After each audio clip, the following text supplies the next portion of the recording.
Assalamualaikum warahmatullahi wabarakatuh. Izin Bapak, apakah sudah terdengar? Silakan Pak Riki Indah. Oke. Izin saya mulai Bapak-Bapak, Ibu yang sudah dapat hadir. Assalamualaikum warahmatullahi wabarakatuh. Izin perkenalkan diri, nama saya Riki Indra Harisaputra, STRIP, akan mempresentasikan mengenai judul studi kasus saya yaitu bonus demografi di Kalimantan Selatan. Izin untuk memulai.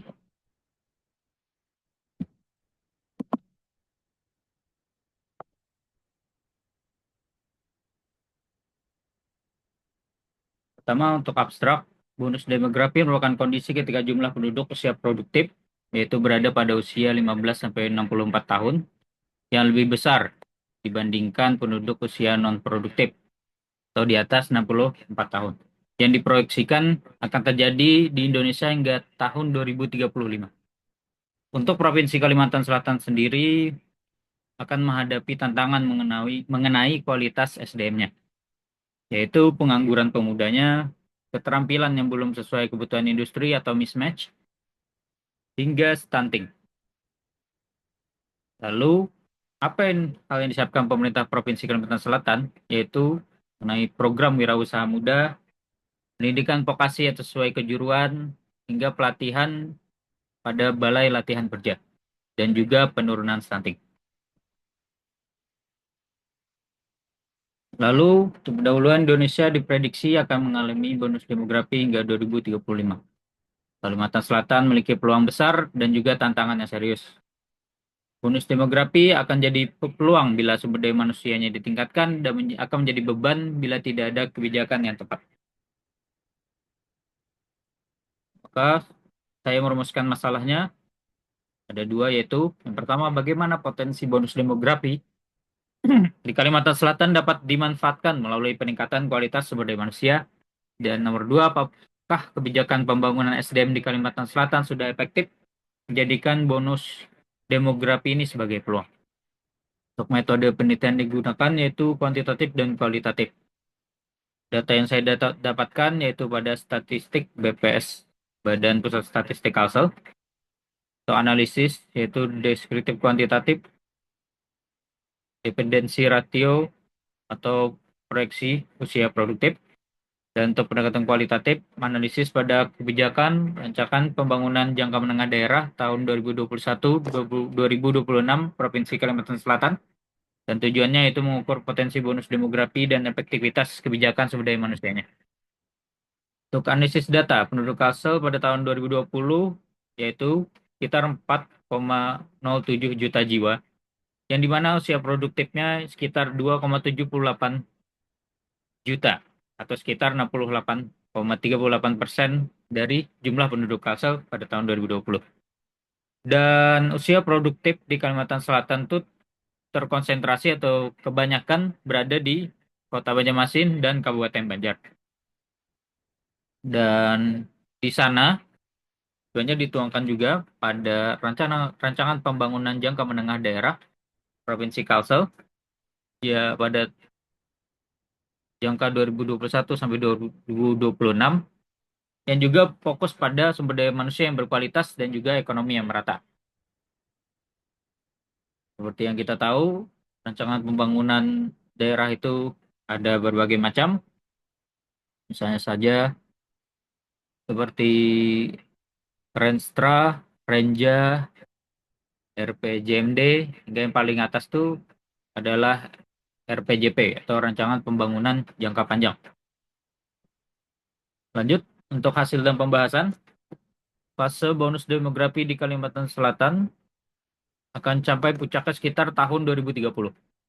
Maka tantangan yang akan dihadapi oleh Provinsi Kalimantan Selatan seperti pengangguran, mismatch tadi, tidak sesuai antara keluarnya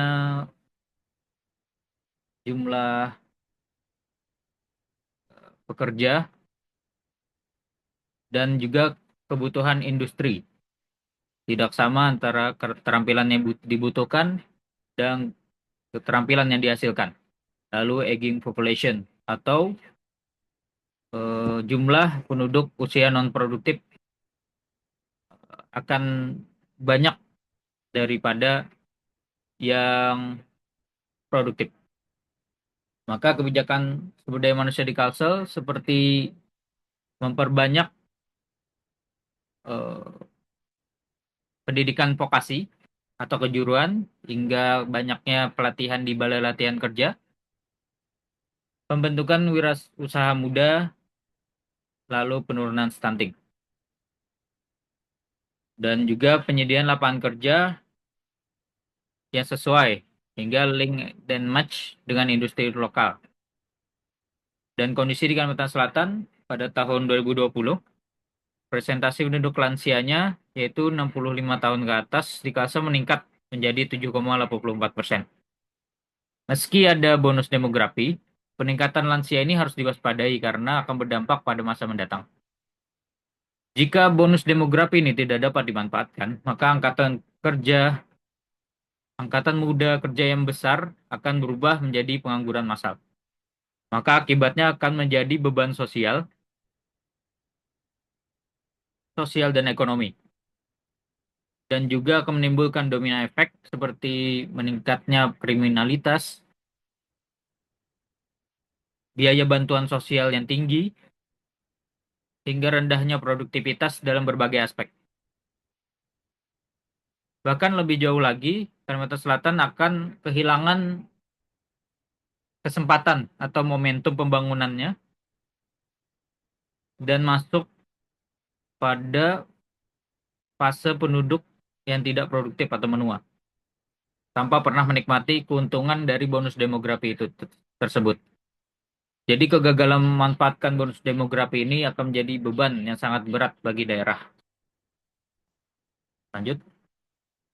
Jadi kesimpulannya, bonus demografi di Kalsel adalah peluang besar sekaligus tantangan.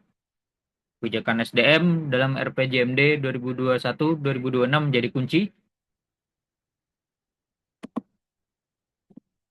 untuk peningkatan kompetensi, penciptaan lapangan kerja, pembangunan kesehatan masyarakat, dan jika optimal, bonus demografi jadi model pembangunan, jika tidak menjadi beban sosial. Maka, apakah menjawab untuk perumusan masalah yang tadi yang pertama? Yang pertama tadi adalah bagaimana potensi bonus demografi di Kalimantan Selatan dapat dimanfaatkan melalui peningkatan kualitas SDM. Seperti yang saya sudah sampaikan tadi, jumlah usia produktif akan mendominasi. Lebih dari 68% penduduk di Kalimantan Selatan diproyeksikan dan akan mencapai puncak bonus demografinya sekitar tahun 2030.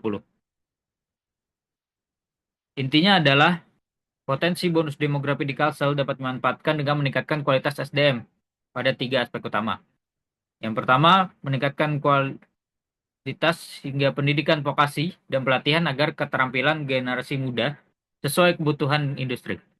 Kedua, mendorong wirausaha muda supaya mereka bisa menciptakan lapangan kerja baru. Yang ketiga, memperkuat kesehatan masyarakat, khususnya penurunan stunting, agar generasi produktif benar-benar berkualitas. Dengan kombinasi ini, bonus demografi bisa menjadi model pembangunan, bukan menjadi beban ke depannya. Atau misalnya dalam hal pemerintahan, karena saya berada di pemerintahan, misalnya saja program di Badan Kepegawaian Daerah di tempat saya, Badan Kepegawaian Daerah Provinsi Kalimantan Selatan, mereka membuat program Tramtis namanya, atau keterampilan praktis, yang biasa diadakan untuk ASN yang akan menjelang purna tugasnya, memasuki masa pensiun. Di sana akan diadakan pelatihan-pelatihan seperti berkebun, beternak. Yang intinya adalah agar mereka dapat terus berkarya, produktif, dan semangat di masa-masa pensiunnya. Dan akhirnya, untung-untungnya mereka akan membuka lapangan pekerjaan, dan insya Allah itu akan sangat membantu dalam pembangunan daerah Kalimantan Selatan. Dan yang kedua, tadi sesuai rumusan masalah, apa kebijakan pembangunan SDM di Kalimantan Selatan sudah efektif menjadikan bonus demografi sebagai peluang? Maka menurut saya kebijakan pembangunan SDM di Kalimantan Selatan sudah berada di jalur yang tepat atau benar. Karena kita bisa melihat di RPJMD tahun 2021 sampai 2026, mereka masukkan pada program vokasi, wirausaha, dan stunting. Dan seperti kita ketahui, efektivitasnya akan menjadi tantangan ke depannya karena akan dilaksanakan oleh SDM-SDM sekarang hingga mendatang. Dan semoga tantangan-tantangan seperti keterbatasan lapangan kerja, mismatch keterampilan, dan ketimpangan antar wilayah dan resiko stunting ke depan bisa ditanggulangi bersama-sama.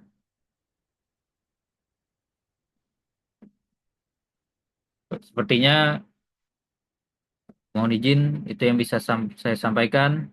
Terima kasih. Apabila ada pertanyaan, boleh dipersilakan. Izin Bapak.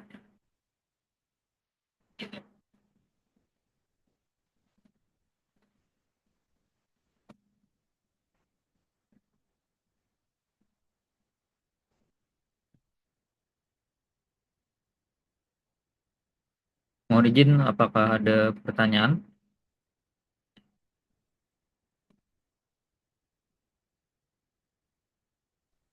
Sudah cukup, mantap Pak Riki. Terima kasih responnya Pak Ibnu Sina.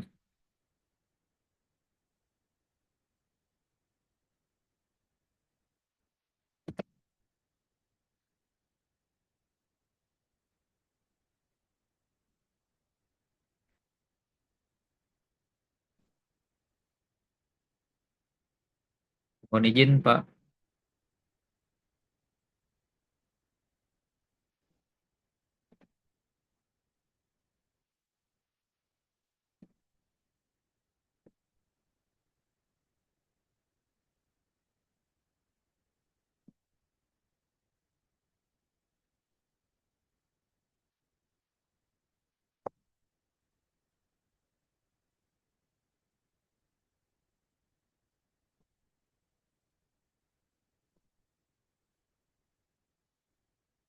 Masih kepada Ibu Gustri Wirahayu, apakah ada pertanyaan atau yang ingin disampaikan?